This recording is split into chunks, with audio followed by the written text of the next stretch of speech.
The Spirit of God is going to speak to us tonight. Going to saturate this place. So feel free to express yourself through worship in whatever language you feel comfortable with. Come on, church, let's worship now.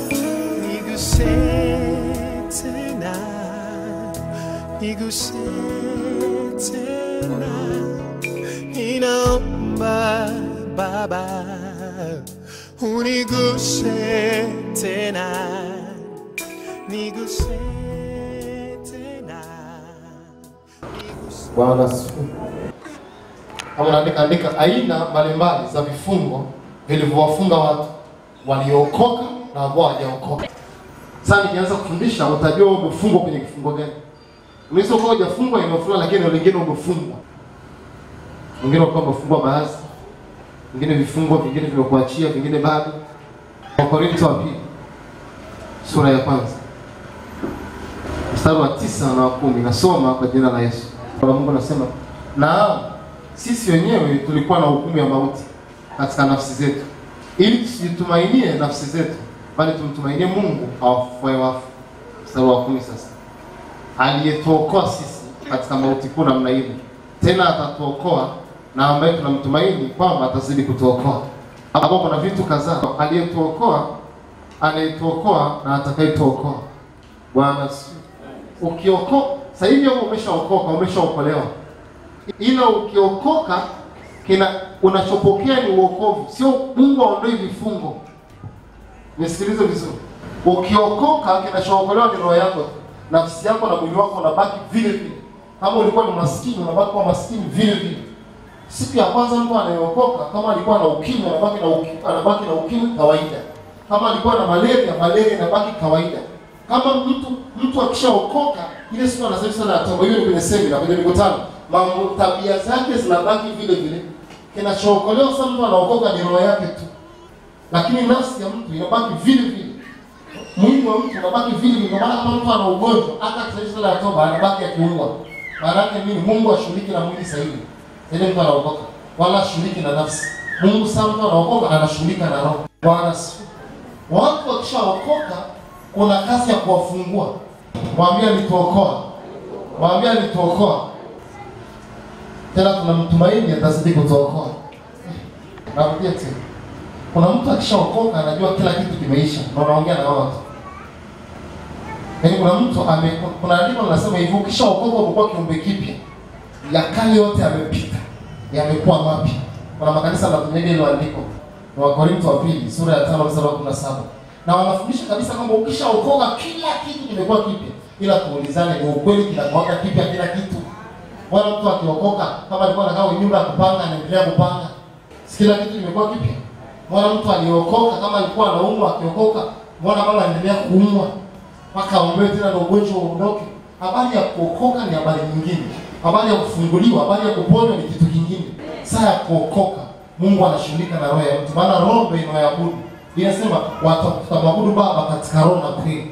Sasa mtu anaokoka, Mungu anaitoa roho yake kule ilipokuwa imeshikiliwa kwenye ulimwengu wa roho ya giza, anaileta kwake ili iweze kumwabudu. Habari ya nafsi ya mtu na habari ya mwili wake, hiyo ni shughuli nyingine. Nataka ninazungumzia aina mbalimbali za vifungo. Vifungo vya uovu. Namba 1. Naanza kama unanisikiliza, naanza kifungo cha kwanza nitakachofundisha leo ni vifungo vya uovu au kifungo cha uovu. Kwenye mabano andika dhambi. Kifungo cha uovu kwenye mabano dhambi, yani kifungo cha dhambi. Matendo ya Mitume sura ya 8 mstari wa 18 hadi 23. Leo ni siku ya kufunguliwa watu waliofungwa. Haijalishi wamefungwa wapi, roho Bwana yuko hapa atafungua leo watu. Hadi jina la Yesu. Ukimwona mke wa mtu anataka useminari, ujue wewe bado ni mateka. Unahitajika ufanyiwe deliverance. Tafuta mtumishi mwenye nguvu wa kusaidia. La sivyo utawatumikia watu, utawafungua watu, utawaponya watu, utaishia jana. Kwa maana Yesu akasema sikio mtakuja. Kisema tulitoa pepo kwa jina lako, ataambia ni kweli. Tulitoa nabii, ataambia ni kweli. Lakini atasema ondokeni mlio waovu. Wamekuwaje waovu watu wanaotoa nabii? Mtu gani ambaye anatoa nabii ni muovu? Mtu gani ambaye anaponya, anafanya miujiza alafu ni muovu? Ndio hichi ninachozungumzia hapa. Ndani unakuta ana vifungo vya uovu. Kuna mtu ukikaa naye Huwezi maliza naye mwezi hajakutongoza. Yaani utaanza urafiki hata kwenye biashara. Na mmeokoka, sema hajaokoka. Unaweza mkaanza biashara, mnafanya biashara vizuri. Mwanzo ni aongee chochote. Sawa? Unafanya biashara, unapeleka mazao huku, mnaenda huku, unafanya biashara vizuri. Ghafla unashangaa mtu kabadilika, anakutongoza tena. Unaanza kujiuliza, hivi kweli mtu kama huyu anaweza kunitongoza mimi kweli? Ndio utajua kuna watu kwamba wameokoka ila wamefungwa. Ndio maana Paulo hapa anasema kutaka nataka. Sio kwamba anataka, wako kwenye vifungo vya dhambi. Kwa hiyo kuna watu hata wanaonisikiliza hivi wewe jiangalie. Kama ndani yako bado una tamaa mbaya, una kifungo umefungwa. Hiyo unajua ujui. Lakini ninavyoongea hivi kama ndani yako bado una tamaa mbaya, mawazo yako ni uzinzi. Unakuta mtu ameoa ameolewa, akikaa hivi anawaza wanawake tu, anawaza uzinzi tu, anawaza vitu. Ukishaona hivi, Roho wa Mungu akaniambia ukishamwona mtu hivyo, unajua amefungwa. Hata hata ni mama ameolewa lakini anatongoza waume za watu. Mama ameolewa anatongoza vijana. Yuko kwenye kifungo cha dhambi. Kwa hiyo nimekuambia vifungo viko vya aina mbalimbali. Na hichi kifungo cha kwanza ndio kimewafunga watu wengi sana. Sana. Na ni kifungo hatari kwa sababu kinakuzuilia duniani usifanikiwe na kinaweza kupeleka pia jehanamu. Bwana sema kifungo cha dhambi au kifungo cha uovu. Ndio maana Paulo alipomwangalia yule Simoni ambaye alikuwa ni mchawi, akawa na kifungo. Kifungo gani? Cha kupenda hela. Maana unaona alimwambia Petro kwamba hebu naomba na mimi niombe ili nikiweka mkono juu ya mtu yote apokee Roho Mtakatifu. Alafu akamwambia nitawapa pesa. Petro akamwambia pesa yako na wewe mpotelee mbali. Kuna watu wamefungwa kwenye vifungo vya pesa. Mtu anapenda pesa kiasi kwamba yuko tayari kumuua mtoto wake, kumuua baba yake, kumuua mama yake apate hela. Kwa nini? Amefungwa kwenye kifungo cha kupenda hela. Bwana sema vifungo vya aina mbalimbali. Mimi ninavyoongea sijui umefungiwa wapi. Ndio ujikague sana naongea hivi. Kuna saa nafundisha hivi watu watafunguliwa saa nikifundisha. Kwa jina la Yesu. Amen. Mafundisho yenyewe yana uwezo wa kumfungua mtu. Kabla hata kumwekea mtu mkono kichwani. Yesu akasema mtaifahamu kweli, na kweli itaweka nini? Huru. Kwa hiyo kuna watu ndani yao wanaishi na dhambi. Wameokoka lakini watenda dhambi. Kuna washirika wanakunywa pombe kwa siri. Na sio mmoja. Kuna watu wanavuta sigara kwa siri na wameokoka. Kwa nini? Wako kwenye vifungo vya dhambi. Nimekwambia unapookoka ni roho yako tu Mungu anaokoa. Nafsi yako na mwili wako unabaki vile vile. Sema kifungo cha dhambi. Maana tunakusukuma. Paulo anasema kutaka nataka. Kutenda jema nataka lakini nashindwa. Natenda lilo baya. Ndio maana kuna watu sasa hivi kuna mtu ni mlevi. Ukikaa naye maskini anakuambia mtumishi, sipendi kunywa pombe kabisa. Lakini sijui kuna shida gani. Naacha pombe siku moja tu narudia. Mungu akanionyesha sasa nikiombea hili somo. Kuna watu ambao wanakunywa pombe wamefungiwa miguu, kamba zimefungwa miguuni ziko kule kuzimu. Wengine wamefungiwa kamba ziko kwenye baa. Ndio maana kuna mtu kila siku lazima aende baa fulani. Maana amefungiwa pale kwenye ile baa. Yaani yuko mtu siku haiwezi kuisha aliingia baa fulani. Hata kama ana hela atafika tu pale. Ili afanye nini? Ataripoti. So hata kuna saa hata polisi anaenda ripoti kazini. Halafu anaondoka au kufanya kazi. Yaani kuna watu wamefungiwa kwenye baa. Lakini ukiona vifungo na katika roho wamefungwa, ndio maana unakuta kuna mtu baa fulani lazima afike kila siku usiku. Ana hela atafika pale. Kwa nini? Amefungiwa pale. Kwa sababu hivyo vifungo hata mtu akiokoka vitamrudisha kule alipotoka. Yesu akasema kila atendee dhambi ni mtumwa wa dhambi. Kwenye internet kuna mambo mengi mazuri sana, lakini ataenda kuangalia mambo mabaya. Kwa nini? Ni amefungwa kwenye ulimwengu wa roho. Mtu ni mateka. Na zile roho ndo zinamuoperate, zinamuongoza, zinampa direction. Fanya hivi. Akifungua simu, hata kama kuna mambo ya mipira kule kuna nini, hata aenda kwenye hilo eneo, ataenda kuangalia mambo ya uzinzi na washa. Sasa kuna watu wameruhusu dhambi watawale. Sema umeruhusu. Una uwezo wa kuacha dhambi, lakini umeshindwa kuacha dhambi maana umeamua. Lakini kuna watu ambao dhambi ni vifungo, na kuna watu wanafanya dhambi maana wameamua kufanya. Hilo kundi lazima lijielewe pia. Bwana sifiwe. Na lina mshahara wake pia. Hilo kundi. Kwani mtu hawezi kujizuia asifanye uzinzi? Mtu hawezi kujizuia asinywe pombe? Mbona kuna watu walikuwa wanakunywa pombe na hawajaombewa na wakaacha pombe. Na hawajaokoka. Kuna watu walikuwa wanavuta sigara na wakaacha sigara na hawajaombewa na mtu. Ushaona watu? Kuna vitu vingine ni wewe kuamua. Usipoamua kuna dhambi zingine zitakupeleka jehanamu. Kuna mambo lazima ufike mahali kwamba kama ni pombe mwisho. siendelee. Kama ni sigara, mwisho. Lazima ujiulize, umekunywa pombe miaka yote, umefaidika na nini? Umefanya uzinzi miaka yote, ni faida gani umepata kwenye uzinzi? Kuna saa unakonisikiliza kwenye redio, kwenye TV, popote ulipo, lazima ujiulize maswali kwamba haya mambo uliyofanya faida yake ni nini? Hiyo ni pointi ya muhimu sana. Lakini usipopata muda wa kujiuliza maswali, utaendelea kufanya. Hata kama ni mtoto amefungwa na kifungo cha dhambi, hata kama nyumbani kwako kuna geti, atapita kule juu, atadondokea huko nje. Yaani mtu kama amefungwa na kifungo cha dhambi, hata kama yuko boarding, atatoroka kule boarding, akafanya uzinzi, akanywe pombe au akote. Maana dhambi ndio anaishi kwenye maisha ya dhambi. Dhambi ndio inamcontrol. Dhambi kimwambia hapa amka usiku ondoka, ataondoka. Ndio maana kuna mtu hata usiku wa manane atatafuta sigara, kama hamna anatoka mpaka ndani. Atatoka au pombe usiku wa manane. Kwa nini? Anaongozwa na dhambi. Tumeelewana vizuri? Leo kuna roho zinazosimamia sana. Kifungo cha pili ambacho tutazungumzia leo ni vifungo vya kipepo. Kuna watu wamefungwa na vifungo vya dhambi, wengine wamefungwa na vifungo vya kipepo.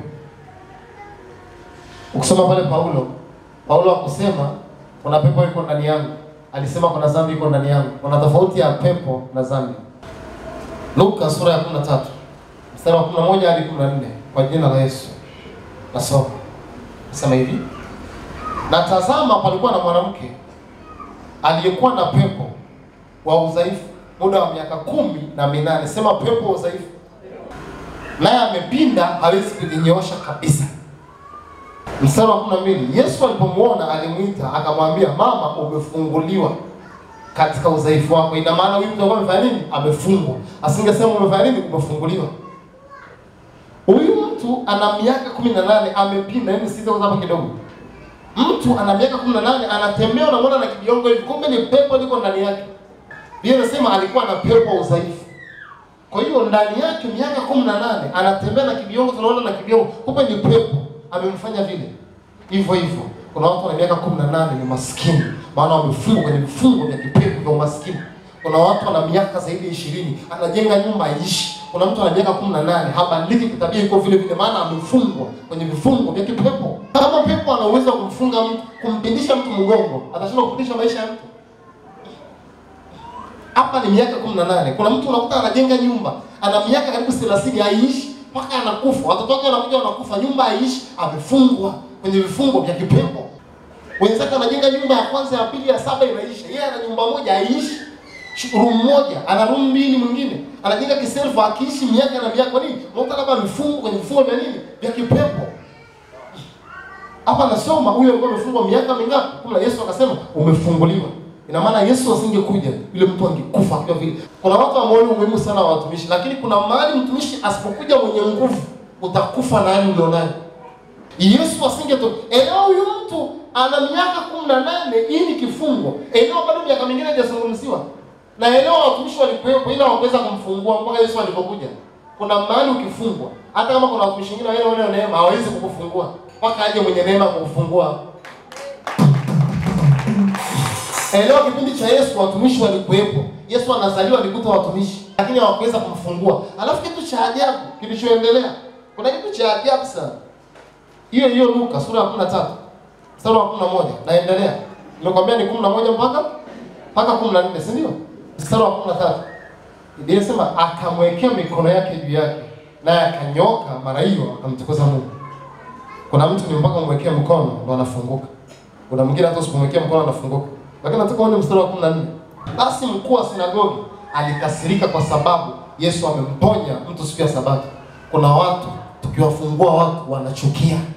Hata kuna watumishi wakiona mtumishi mwingine anafanya deliverance kanisani, anamchukia yule mtumishi. Anasema ni Freemason, huyu ni mtumishi wa uongo. Huyu ndio kama hapa Biblia inasema walipoona Yesu amemfungua wakakasirika. Kuna watu wakiona watumishi wanawafungua watu wanachukia, maana wao hawawezi kuwafungua. Lakini wewe kama ni mtumishi unataka kwenda mbali, kama una neema ya kufungua, acha watu wako wafunguliwe. Ni kwa faida yako pia. Maana lazima utafungwa na wewe pia. Bwana sifiwe. Neema zinatofautiana. Tunaona hapa Yesu alipomfungua akakasirika.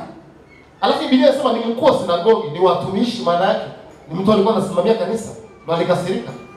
Na ndio maana watumishi wanafanya deliverance. Unakuta wanapigwa vita kanisani, wanapigwa vita kule nje. Yule ni Freemason. Yule ni nabii wa uongo. Hivi na hivi na hivi, na wanampiga vita. Na watumishi wao hawana neema kufanya kama yeye. Wenye nguvu kama yeye hawana shida naye. Wewe tafuta. Mtumishi anafanya deliverance, hawezi kuwa na shida na mtumishi anafanya deliverance. Kwa nini? Anachofanya naye anafanya, ana shida gani na yeye? Lakini wengi ambao wanapiga vita ni ambao hawana hiyo neema. Mtu kama mimi ninapingana na mtu anafanya deliverance, nianzie wapi? Maana mimi mwenyewe nasifanya. Kwa hiyo kugombania wapi? Akifanya afanye kwa sehemu yake na mimi nitafanya kwa sehemu yangu. Jina la Bwana libarikiwe. Lakini sasa kuna vita vya ovyo. Na ukiona mtumishi wako anafungiwa unachukia, umefungwa. Uko kwenye kifungo na Bwana anataka wafungwe kama wewe. Bwana asifiwe. Unaweza kuwa na kanisa na watu 100, 20, 30, 500, 100 lakini umefungwa. Bwana asifiwe. Haya ni mambo ya ndani sana. Mwambie mwenzako kifungo cha kipepo. Na hivi vifungo vya kipepo vinaweza kumfunga mtumishi akawa na vita, aelewi anamchukia mtumishi mwingine bila sababu yoyote. Na hivi mtumishi fulani anafanya hivi na hivi ni shida.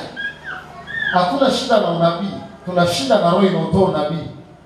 Baada siku hizi unabii sio unabii, tunaweza kutoa unabii wa kweli na nabii wa uongo na nabii usio wa kweli. Shida sio nabii ametoa unabii, ni roho gani ilitoa unabii ndani yake. Hiyo usisahau. Bwana asifiwe. Nisikilize. Yule mwanamke alikuwa na pepo wa uaguzi kipindi cha Paulo. Aliwatolea unabii na wa kweli. Alisema kina Paulo ni mtumishi wa Mungu wa kweli. Kwa hiyo walikuwa watumishi wa uongo. Lakini ndani anatoa unabii sio yeye, ni pepo. Aidha ni mzimu au ni jini fulani. Sema vifungo vya kipepo. Sasa vifungo vya kipepo ni vingi. Vifungo vya kipepo unaweza kukuta mtu ana ndoa nzuri, mke wake ana shida, ila yeye ni mkorofi sio kawaida. Kuna wababa kupiga makofi wake zao ni sekunde. Yaani wameongea kidogo wamebarikiana makofi. Kuna wanawake wanapiga waume zao, wana maroho ya ugomvi ndani. Hivyo ni vifungo pia vya kipepo. Unaweza ukawa huko hivyo, lakini vifungo vya kipepo ni kitu kipana mno. Elewa mapepo, majini yana vifungo vya aina mbalimbali. Hapa alikuwa amemfunga huyu mtu kwenye Luka. Sawa? Kwenye kibiongo tu. Watu waangalie sehemu nyingine. Mathayo sura ya 17. Mstari wa 14 hadi 21. Utaenda kusoma hapo sababu ya muda. Bwana asifiwe. Hapo utamkuta mtu ambaye alikuja kwa Yesu. Wanafunzi wamfungue mtoto wake, wakashindwa kumfungua. Funika daftari nisikilize. Wakashindwa kwa nini kumfungua? Alikuwa ana pepo yeye. Ili pepo la kifafa linamtupa kwenye moto. Unajua kuna watu na kifafa anarukia kwenye moto, mara kwenye maji, mara kumbe ni mapepo. Lakini kile pia nini? Kifungo. Pepo anaweza kaa ndani yako akakufunga maisha yako yote usioe wala kuolewa. Kuna watu ni wazuri sana hawaolewi, wana kazi nzuri, wana biashara nzuri hawaolewi, na kuna watu hawaoi. Kwa nini? Wamefungwa. Bwana asifiwe. Kuna mtu hajaolewa wala hajaoa maana muda bado, ila kuna watu hawaoi wanaolewa, wamefungwa. Ana sifa zote za kuolewa, ana miaka 50 hajaolewa, ana miaka 40 hajaoa hajaolewa. Huyu mtu amefungwa, asioe asiolewe. Bwana asifiwe. Hivi mwanamke anasema hivi mimi nina balaa gani? Kila nilipata mwanaume ananiacha. Na mimi ndo nawalisha. Anakwambia mwanamke anakwambia kila kitu ni mimi natoa. Hela zote ni zangu. Kila kitu namtafutia mtu kazi lakini ananiacha. Leo mtu amefungwa asiolewe, ana kifungo cha kipepo. Unajua kuna majini baya. Tunaona hapo na mambo yao si mwachi huyu. Haolewi. Yaani kile kifungo cha nini? Cha kipepo. Kuna mtu mwingine amefungwa, hicho kifungo cha kipepo ni kipana. Kuna mtu asifanya deliverance hata kaolewe, hata kama anafanya kazi gani. Na au hata kaoe. Na sababu amefungwa vya nini? Kipepo. Kuna mwanamke anaolewa na mwanaume ana kila kitu. Bado yule mwanamke akaachana yule mwanaume. Yaani kuna watu wanafanya deliverance, watakufa wakiwa na ndoa ziko mfukoni. Hajaona mtu anaolewa kwa harusi kubwa na hajapigwa. Anaweza kuolewa wiki moja na rudi nyumbani kwao. Amefungiwa kule kwao. Kuna jini amefungiwa kule kwao, harusi kuolewa. Bwana asifiwe. Mimi sio umefungwa kwenye nini? Lakini naendelea kuongea hivyo ili angalie. Kuna mtu amefungwa kwenye vifungo vya kipepo. Ana miaka na miaka, alishika laki ya kwake, alishika laki 2 ya kwake, alishika laki 5 ya kwake, alishika milioni ya kwake. Kwa nini? Amefungwa kwa huyu mtu hata kashika hela zaidi ya milioni. Hadi na kaongea sio kwa watu wengi. Haujishika laki hata ya kwako. Yaani unashika za watu, tunapita tena za watu mikononi. Hata ukishika milioni kama si ya kwako sisi ya kwako tu. Kuna mtu mwisho ashiki milioni 5. Hapo amewekewa haitaka ifike milioni 5 kushika. Mwingine milioni 10 amefungwa hapo hana kwenda zaidi. Kuna mtu amefungwa na mapepo, haruhusiwa na nyumba zaidi ya moja au mbili. Kuna mtu amefungwa haruhusiwa na gari zaidi ya lingine. Hilo moja atakufanana. Wanasema sawa umenunua gari lakini kama ungine lingine tena. Wao unasemaje utoto? Unasema? Wewe ni nani? Ongea na kaona ongea kwa nani? Unanimaliza kichwa. Fanya moto ongezeke mara sana kichwani. Wewe ni nani? Who are you? Mmespeleka vipi? Ongea vizuri kwa jina la Yesu pepo. Na kuamuru kwa mamlaka ya jina la Yesu. Ongea vizuri. Akili zake upeleka hapo. Na waongezea moto wa Roho Mtakatifu. Mara 7 ule moto ambao nimeanzisha na uongeza mara 7 kwenye mwili. Haya ongea. Niwasamee mpaka mseme. Mmemfanyaje? Unasikia wanaposema wanasema ufahamu wa huyu mtu ni wa thamani.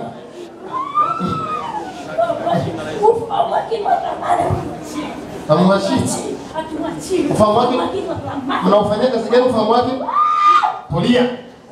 Mnaofanyia kazi mnafanya nini? Tamka. Ufahamu wake mpeleka wapi? Na mnaofanyia nini? Sana. Nani amemfunga huyu? Unapochelewa ndio mateso yako. Na waingiza majini wote na mizimu yote kwenye mwili, na waingiza kwenye tanuru la moto kwa jina la Yesu Roho Mtakatifu. Nani mwaingiza hapo? Mtaongea mkiwa ndani ya moto. Haya wewe nani amemfunga? Mizimu ya wapi? Tamka, mizimu ya wapi? Mizimu upande wa baba. Mizimu upande wa baba. Tamka, amezaliwa wapi huyu? Gari la nyumba. Tamka, umemfungia kwenye nini? Fire kwa jina la Yesu. Hapo gari la nyuki na ruhusu moto mara 7. Mizimu hapo gari la nyuki mnaungua. Tayari moto uko hapo. Unajua ulimwengu wa roho ukiongea tayari. Fire hapo gari la nyuki. Fire kwa jina la Yesu. Haya, mmemfungia kwenye nini? Navunja hiyo madhabahu iliyoko ndani ya huyu. Nyama shetani. Roho za mizimu wa kuagiza kwa damu Yesu achilie huyu. Huyo anakimbia. Huyo fire kwenye miguu, fire kwenye miguu, fire kichwani, fire kila mahali. Kwa jina fire. Roho ya bibi ulioko ndani ya huyu, roho ya bibi. Na kuponda kichwa bibi ndani ya Rosi. Bibi. Unakuta mtu anatembea binti mzuri hivi kumbe ni bibi anaishi ndani yake. Lete hapa. Hebu sikiliza, wewe nani? Wewe ni bibi yako? Umetokea wapi? Wapi? Nareda. Unafanya kazi gani kwa nyumba? Namdhibiti nini? Asiolewe. Unafanya nini kumdhibiti asiolewe? Haruhusiwi kuolewa. Umesikia neno? Kuna mtu unatoa watu huko unasema maolewa kijijini kwao. Wanasema huyu haruhusiwi kuolewa mbali. Bibi ndo anasema. Sio kuna ukoo unakuta kama maolewa kwa kijijini sio. Unapata raha gani akikaa?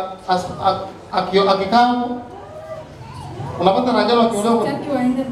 Unataka waende mbali. Wewe tayari kishoni kwako bibi tayari anaungua. Tayari anaungua. Kwa jina la Yesu. Lete. Na kufungua kwa damu Yesu, ni kifungo cha bibi uwe huru. Nimekufungua na utawala wa mjini kwa jina la Yesu.